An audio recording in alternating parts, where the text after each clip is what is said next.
Yep. So, yeah. We are doing this as Facebook Live, so if you have questions and comments, please make sure to add them. We would much rather have this in person so that you can be here with us, but this is the way we'll do it again this year, just like we did last year. And we're going to be walking down 6th Avenue, or Catherine Avenue as we talk like that. So let me remind you again of what the Jane's Walk is before we get started. Jane's Walks are community-led walking conversations inspired by Jane Jenkins. So this is meant to be a conversation, and what it's about is, it's about looking at the stories of our neighborhood. It's about discovering some unseen aspects, so some things maybe when you're walking about you've never noticed before. And it's about building community and connecting with our neighbors in this walking way. Because one of the best ways to see a neighborhood is actually to walk through it. And it was funny, not that long ago, I was walking around with my niece, and she was seeing things in the neighborhood that I just sort of got used to. And so it's great when you can walk with a group and you can see things and talk about it. And so that's what this is about. It's that conversation. I'll share some history, I'll share some spots in our community that you maybe don't know. And as I said, please post any questions or comments that you have on the page, and Jen will read them out if there are any. And it's nice for us to know if people are actually paying attention and going ahead. Now, you'll notice I'm actually carrying some sidewalk chalk. Jen and I have thought, we'll leave this at various places throughout as we go. And this is for anyone in the community to use. So use it, take it to your house, draw, whatever you want, and then leave it somewhere else for somebody else in the neighborhood to have. You know, it's one of those years where we need to have as much fun and whimsy as we can. And so we've got some sidewalk chalk that we'll leave throughout the area. Every year when we do one of the Jane's Walks, we try to come up with a theme. And the theme this year is what makes Glendale Dieppe such an amazing place to live. A couple of years ago, the Lethbridge Historical Society, and I was part of that, and the Galt Museum and Archives partnered on an exhibit that told the stories and the history of various neighborhoods. And for the opening day of that exhibit, we had a bit of a fake debate, a fun debate between neighborhoods. And Jen actually represented our Glendale Dieppe neighborhood. Woohoo! And the whole concept is, what makes Glendale Dieppe such an amazing neighborhood?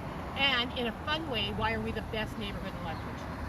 And so I took that concept that Jen developed and some of the quotes that she had, and I used it to develop our tour today. We totally won that debate too, by the way. We did win the debate. It might have helped that I was the moderator and the judge, which meant that, actually it was Rob Miyashiro who was debating on Legacy Ridge, and he didn't have a chance. You didn't know. So we won completely. Yep. So, what makes this place so amazing? One of the things you may not know about Glendale Dieppe, especially the part that is east of 28th Street, is we are actually a much older neighborhood than you can imagine. We are actually one of the earliest neighborhoods in Lethbridge, and we decided purposely to start here at the corner of 28th Street and 6th Avenue to highlight that. One of the things about this neighborhood is the original subdivision was actually set up in the 1880s. So we have various bold names for our neighborhood. In the 1880s, the area between 21st Street and 28th Street and north of 6th Avenue was actually divided up as Erico Park. Now you might go, what on earth is Erico Park? Erico Park is the Alberta Railway and Irrigation Company. So it was actually originally subdivided up by one of the Galt companies. Around the same time, this area that's east of 28th Street was sold to Howell Harris, who also subdivided some of it. Harrison later sold much of his land to Connie Bear, and eventually Skeet and Tilly's got involved and started part of it as the area of Parkdale around 1909. So some of this area was subdivided, like I said, as early as the late 1800s, early 1900s. And so we have some early history here. What you might not know, though, is one of the oldest parts of our neighborhood is actually 28th Street. And it is one of the oldest parts because it was one of the first areas actually subdivided. 28th Street is actually the dividing between Section 32 and Section 33. It is the road allowance and is actually where the range road would have been at one time.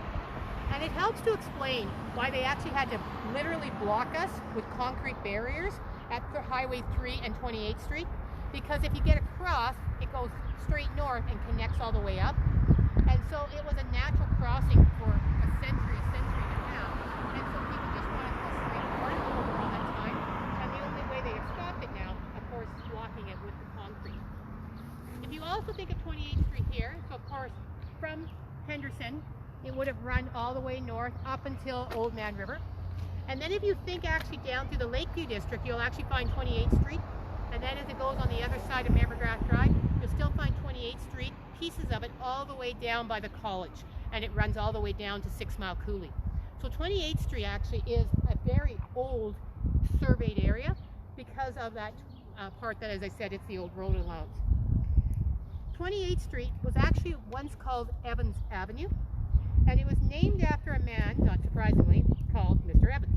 His name was Thomas S. Evans, and he was the superintendent of irrigation for the Alberta Railway and Irrigation Company, and he had Evans Avenue named after him. We're standing though at the corner of Evans Avenue and 6th Avenue, and 6th Avenue has a couple of different names. If you go east of 28th Street, 6th Avenue is actually called Catherine Avenue. If you go all the way back downtown, it's actually Cortland Avenue.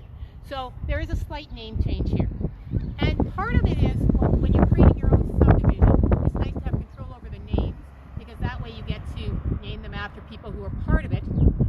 But the other thing that they did when they developed this area is they actually took every avenue and offset it slightly. So which is why 6th Avenue, you have to have a curve here to get onto, keep on 6th Avenue. But if you go to 5th Avenue, you get the same thing, where you actually have to jog a little to get to Astra. And if you go up to 2nd Avenue, it jogs a little, or 3rd Avenue jogs a little there as well. And so you have it all the way. And I've tried to imagine, why did they do this? Why did they not just keep these avenues straight? And it's because the roads were set out when they knew that the lake was going in.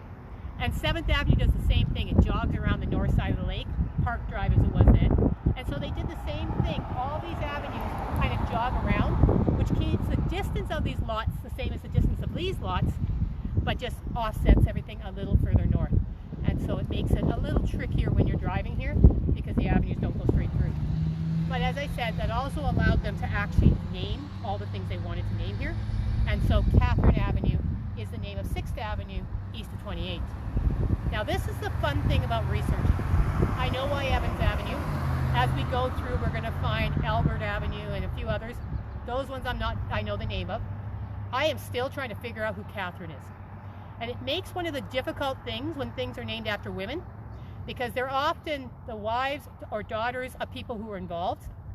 And sometimes they're middle names, and then you have to try to find out, who was involved and who they might have named it after. And Catherine is still one of those fun ones. The other fun thing about researching this past year, I haven't managed to get into an archives in about 7 months, because of course many of them have been closed. So a lot of the documents I would actually like to be looking at right now haven't been accessible. So if anybody knows why it's Catherine Avenue, or even has a theory why it's Catherine Avenue, let me know, or give me your guesses, because it's one of those things I'm still going to try to track down as we move ahead. But so far, Catherine has evaded me. What we do know, though, is some of the things that were around here. So over here, south of 6th Avenue and east of 28th Street, was once where the Frakes greenhouse was.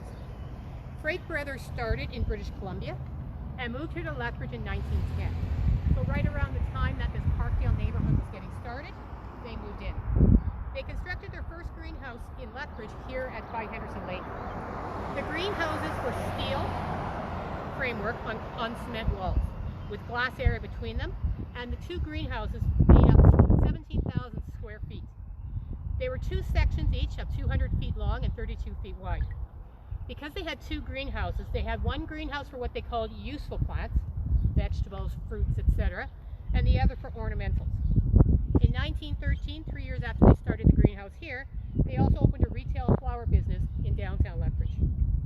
In 1920, the Frakes installed new boilers at their greenhouse, which meant it was easier to get the plants through the winter. By 1928, they get the opportunity to greatly expand their operations. There was a greenhouse on 23rd Street North started by the Terrell Company, and in 1928 the Frakes grew when they actually bought out the Terrell greenhouse on 23rd Street North. Purchasing the Terrell's property made Frakes the third largest greenhouse in Western Canada. And at that time in 1928, they had over 100,000 square feet. Ah, the joys of outdoor tourism.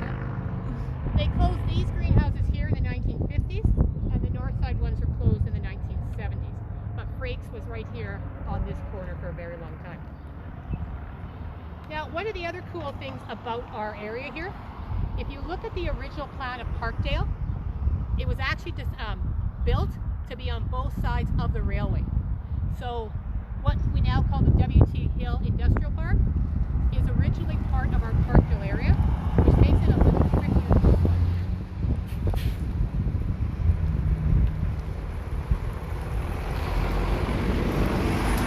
And the bus driver was not expecting us to be doing a tour at this section here, so sorry for that. All right, so we are going to continue now. We're going to walk along Catherine Avenue over to Dieppe Boulevard and continue our story there. I'm going to need Jen's help because I have my ear blocked. I can't hear traffic as well as I do. I'll pull you off the road. So if I get hit by cars, Yeah. won't be good. There were some problems with the sound, but it looks like with the wind going down, we're better now. Okay. So I am leaving it running. It is the wind that is the problem. Yeah. And I can't control that. Gladys Field tells us that her father, Bill Mervyn, worked for Frake's Greenhouses until he was 75 years old. Oh, excellent. At this one or at the north side one? Did she say that? She didn't say, but she can hear us, so I'm going to wait and see what she responds back.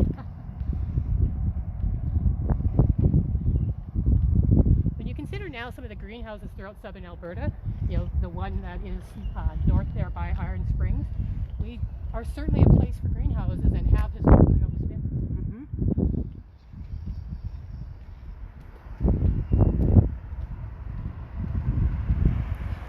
Gladys says it was on the south side. Oh, so she worked at this one. Yeah. Thanks, Gladys. And we have 18 people watching.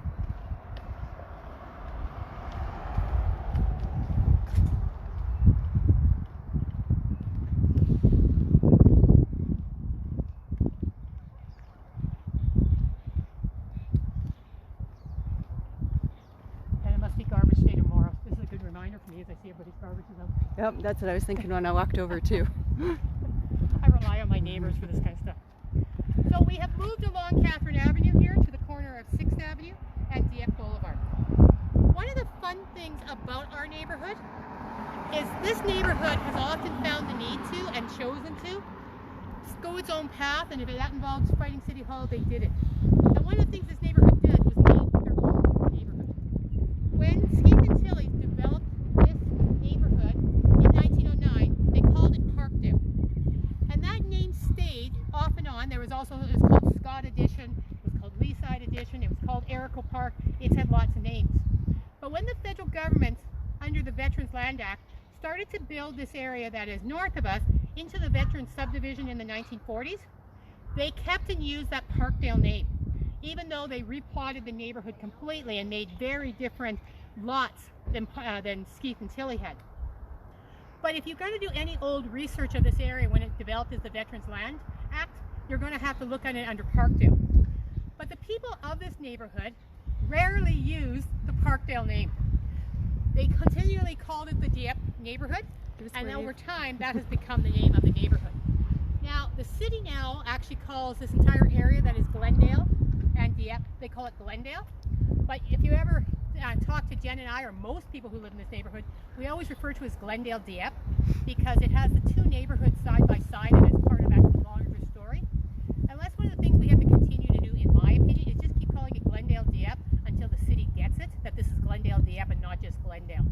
Upper Victoria Park is doing that as well. They're lumped in that huge area of Victoria Park, but they keep calling themselves Upper Victoria Park, and now it's pretty much, it's still a part of that neighborhood, but it's seen as a separate identity. And the warehouse district has probably done better than anybody.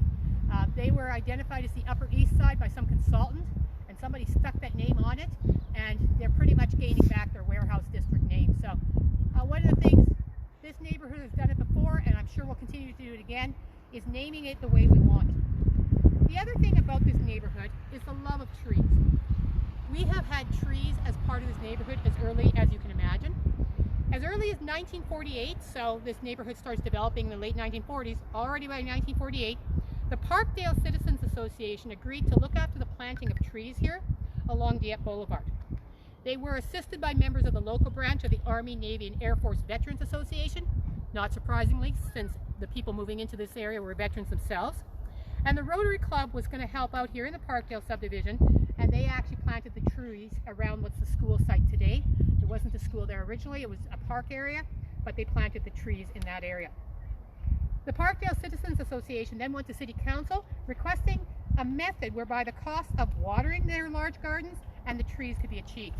Because one of the things the federal government wanted when they created this as a veterans area is they wanted the families to be as self-serving as possible, not be self-sufficient in whatever way they could.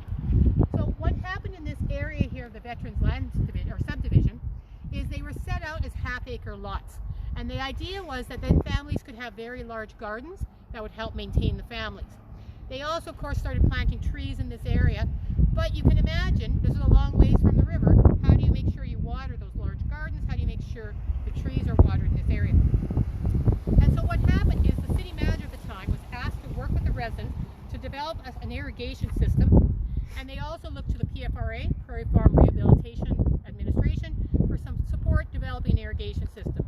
Of course, they had Henderson Lake nearby, and so they wanted to make sure they could water it. And so they worked with the city and even argued with the city. But trees and plants, as I said, have always been a large part of this neighborhood. It would have been really easy to get plants because Frakes was right here when the community was developing. And also, if we were to go north along Dieppe Boulevard, at 506 Dieppe Boulevard used to be the Parkdale Nursery, where you could actually buy ornamental flowering shrubs, spirea, mock orange, fruit trees, apples, crab apples, plums, etc. And so you could actually have bought at Frakes or at the Parkdale Nursery when you were starting your yard and your garden in this subdivision. Now, I find it interesting when I look at the trees in our neighborhood. We do better than some other places. One of the things that we learned at my work today is that the four most common trees on city property in Lethbridge are ash, elm, spruce, and poplar, which actually account for about 70% of all city-owned trees. But when you actually walk through our area, you see quite a diversity of trees in the neighborhood, and that certainly goes back to those people who were starting to develop this neighborhood and put in a large, like I said, large gardens and large numbers of trees throughout here. And of course, we still have the boulevard. There's trees there, which are absolutely amazing any time of the year. Yep. So we're going to continue now along Catherine, and we're going to get to Corvette, and we will have a bit more of a story when we get there. Any other questions or comments? No. They probably all knew this stuff. Yep. I always love it when the signs get messed up. If you're new to the neighborhood, you always It's kind skip of across the street. cattywampus and you don't know which way you're going.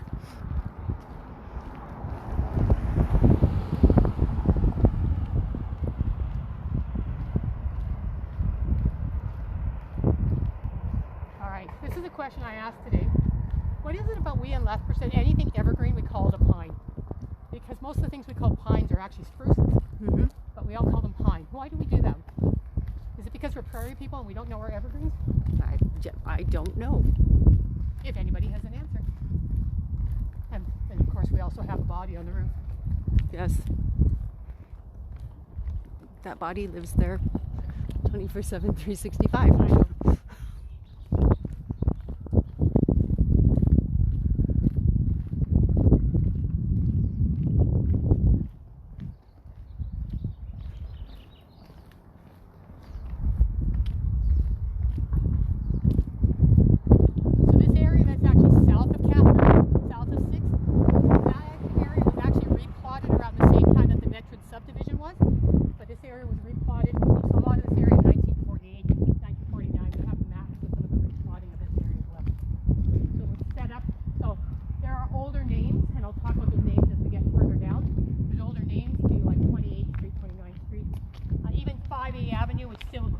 Over by Leaside has an older name as well, but it's sort of all changed over the years. Gladys comments that there also used to be a lot of cottonwood trees in this area. Yes, there were, because you could get those from the river valley and not have to pay. Of course, when you have big lots and they get subdivided, you get all sorts of strange arrangements of houses.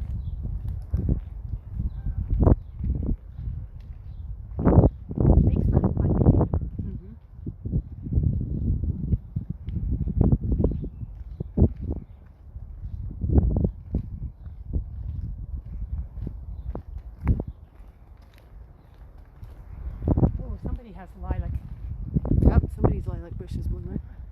That's what you guys are missing on this virtual tour. We get all the smells of it. And it is a lilac time of year. Yep.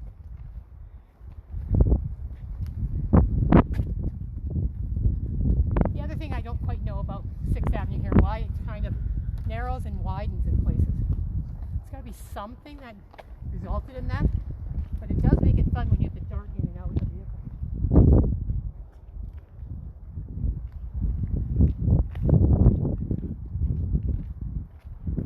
Well, that question's why. I just do it this way.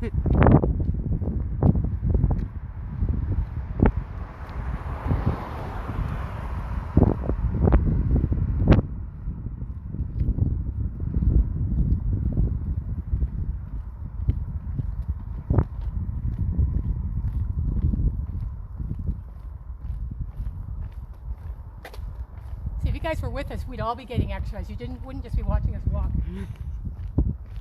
We're putting in our steps today. Which is good because I've been in meetings and stuff most of the day. So I did get to tape my beer and history tour virtual stuff today.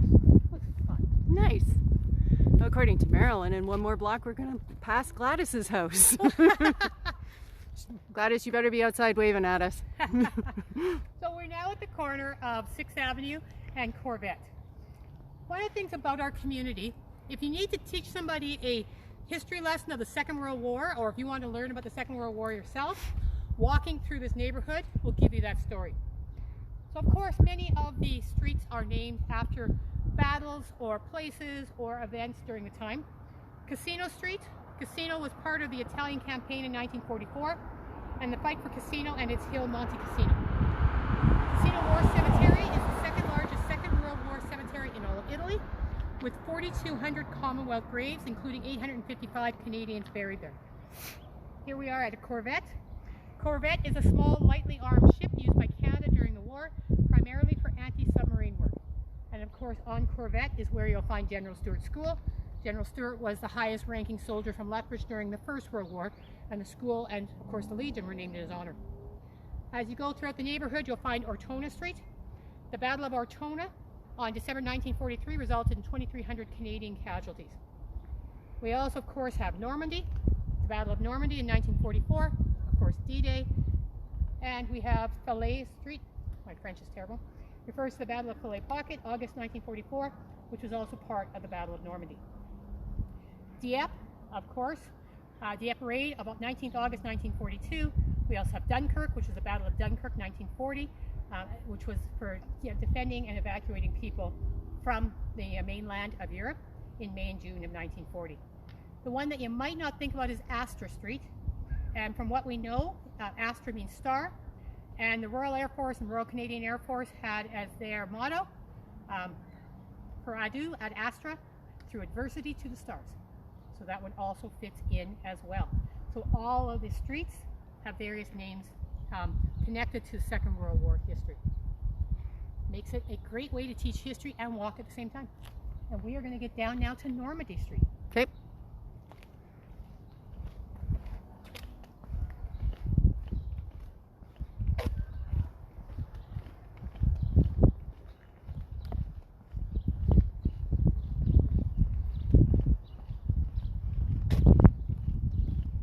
The fun part of our neighborhood is the streets, the houses that are right across Henderson Lake are not actually part of our neighborhood. They are a separate neighborhood, that street, but the rest are all part of Glendale Dieppe. And we don't do as much conversation about this side. Maybe one of the years we'll have to really focus on this area here that was divided in 1948. That's why we keep researching, right, Jen? Yep. Because we want to do Jane's Walk every year if everybody, and again, when people can actually go. Exactly. Are we the only one this year? Yes, as far as I know. I Yep. don't think anybody else, from what I've seen, was planning to do it. Yep. Look at that. Go us. We're the only ones that did it. We're not going to give up just because there's a pandemic. No. I can follow Belinda from 6 feet away. And I'm loud enough, you can hear me anyway. Now that we've got the mic. All right. We're heading up to Normandy. Next pandemic, I'm going to own a technology store. So here we are at the corner of 6th Avenue in Normandy. One of the things you may not realize about our neighborhood is we've been recycling long before it was ever cool to do recycling. So I want you to think of the time period when we were actually starting to construct a lot of the houses in this neighborhood. It's the late 1940s, going into the early 1950s, that a lot of these early houses were built. And around the same time, they were actually starting to take apart the prisoner of war camp, which would have been across Highway 3 up in the industrial park. So you're looking north of 5th Avenue North, and then there, east of 28th Street as well. And when they were looking at taking the prisoner of war camp apart, pieces of some of those buildings were actually used here in the construction of places and houses in our neighborhood. We know from all sorts of things were actually built from that material. And so we're still trying to track down which houses they were used in, but we're trying to find more and more of that. So we've been recycling buildings here. And one of the cool things about a lot of the original houses, so a lot of ones along Dieppe, etc., they were often built by the very families who moved into them. So one of the ways you could keep down the cost of your property was to actually do the construction yourself. And so that's one of the reasons you see such a variety of different material and different buildings, because people quite often constructed them themselves. If you go across back to 28th Street on the other side, on the west side of 28th Street, from the research we found about 90% of the original houses in that area were all built by Art Batty. So you have houses that were very much not identical, certainly not what you might see cookie cutter houses, but built by the same builders, so they have a little more connection. And they also in that area set rules about how much houses had to be built for, so they had certain minimum costs. In the Glendale area you have that. The Dieppe area you have a lot more built by people who moved into them themselves. Now there is one more hidden little fun thing we're going to do. We're going to go up to 33rd Street, and I'm going to show you the oldest house we know of in our neighborhood. Okay.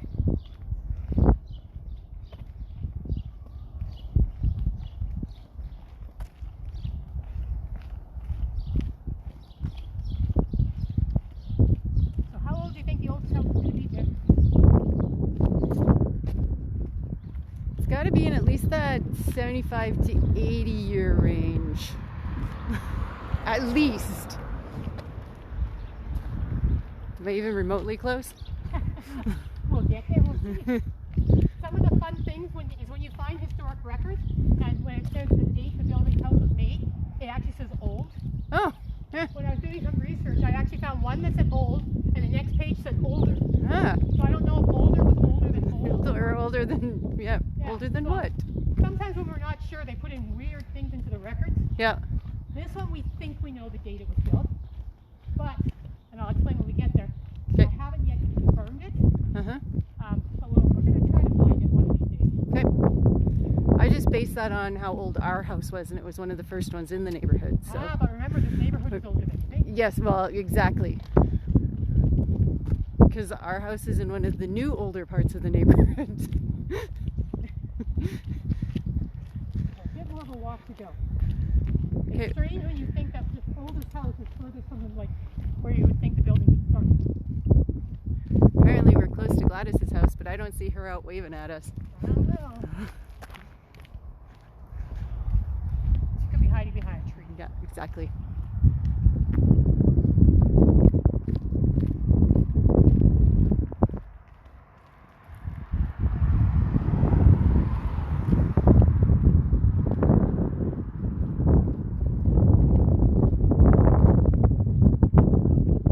Oh, apparently that was her renovated house. She lives in Cranbrook now. Oh, okay. See, we're getting more information as it's going on. Yeah. And conversation, like people would actually be here. I know, I miss conversation.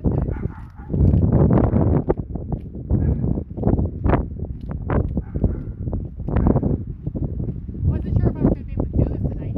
I planted another 30 perennials. Oh, But I'm good now. I am going to get my garden looking amazing no matter what. yeah. I'm gonna do my boxes this weekend, I think. June 1910, we have an ad that 3 splendid lots on the corner of Catherine Avenue and Powerhouse Street were sold for $250. Now, we don't think that whoever bought it built right away, but not long afterwards they did construct. And so the oldest house in this area is actually 3307 here in Glendale. oldest home that we know of to date in the entire Glendale Dieppe area. Look at those trees. This house, I have seen dates of it of 1919 and old. So it looks like we have a 102-year-old house here at the far end of 6th Avenue, and that is the oldest one. Parkdale subdivision went on sale on 15th November of 1909, and on that day and the next, so on 15th November and 16th November, they sold 56 lots in this neighborhood. And we do know that some people were buying these lots hoping to basically resell them for more profit. So they were buying a bunch of them in the hopes of just making money. But some people actually moved in here. And this has been some of the difficulty about finding this out. So you can imagine that this, like, it's not in the downtown area, it's not close to the center of Lethbridge. So when you get out here, and in those days this is called the Scott Addition, when you get into the Henderson directories, all they do is they simply just list everybody who lived in this neighborhood, but they don't give the actual addresses of those people. So we haven't been able to list those names and connect them to this house. The other thing, of course, is you can do a land title search, which would give you not the name necessarily of who lived in the house, but who owned the property. And so I submitted last year several land title searches on various neighborhoods in Lethbridge, including this house. Just the historic. I don't care who lives in it today, and I won't go into that. But back through trying to figure out who had lived in it. Well, as you know, we're in a pandemic, and getting into actual documents right now is very hard. And I am still waiting to get my land title search material. So this is one of the things that may have to wait for next year's Jane's Walk, so we'll actually find out the history of this house and try to find out everything that's going on here. But here we are, as I said, at Havergal and Catherine. And I will talk a bit more about some of the different names of some of the streets. So if you're living somewhere you might know, 7th Avenue South, of course, Parkside Drive eventually. 28th Street South was Evans Avenue. 2nd Avenue South was Pringle Avenue. 28th Street South was Evans, yes. 2nd Avenue was Pringles Avenue. I mentioned earlier that Charles Conybeare had bought this subdivision from Harris. Conybeare's full name was Charles Frederick Pringle Conybeare, and so he named 2nd Avenue after part of his name. He was the first lawyer in Lethbridge. 3rd Avenue was Bowen Avenue. 4th Avenue was Scott Avenue. As I said before, this was the Scott Addition, so it was named after Chief Scott. If you live on 5th Avenue in this area, you were on Dean Avenue, named after Superintendent Dean of the Mounted Police. 5A Avenue, which still has a piece of it just off Leaside, that is Elaine Avenue. And just like Catherine, we haven't figured out who Elaine is yet. 4A Avenue was Morton Avenue after Charles W. Morton. 6A Avenue, so just over here, they were bad at naming that then too. It's actually Chinook Avenue. Because, we've been naming things after Chinook for 121 years or so. 31st Street was Toronto Street. 32nd Street was Albert Street, named after Albert Tilley, we believe, who was part of that Skeef and Tilley. 33rd Street, as I said, is Havergal Street. There was Havergal College in both Winnipeg and Toronto. And in the Winnipeg one particularly, Conybeare and others sent their daughters there. It was an all-girls school. So we think it's connected to the school. And then, of course, as you get up further, you get to Leaside. Leaside, which was the last area to actually have houses built along, is actually the only road that kept its name from early 1900s to now. So Leaside Avenue has been the one street in this whole area that has never been renamed from the earliest records we can find right through. And it has always been the street there right along the railway track. So Leaside does get to keep its own name. And then we come, of course, ahead of us is Mountain Minerals. Mountain Minerals developed at that area there around 1945, 1951. And the original purpose, I love this, mashing of rocks into dust fine powders. And like that is a job that would be kind of an interesting one to watch, how you mash the rocks up. And so that brings us to the end of our walk down Catherine Avenue, and just a few more stories for people to know about this neighborhood we all call home, or maybe called home in the past. And we still kept our chalk, leave it places as we can. Drop it on the way back.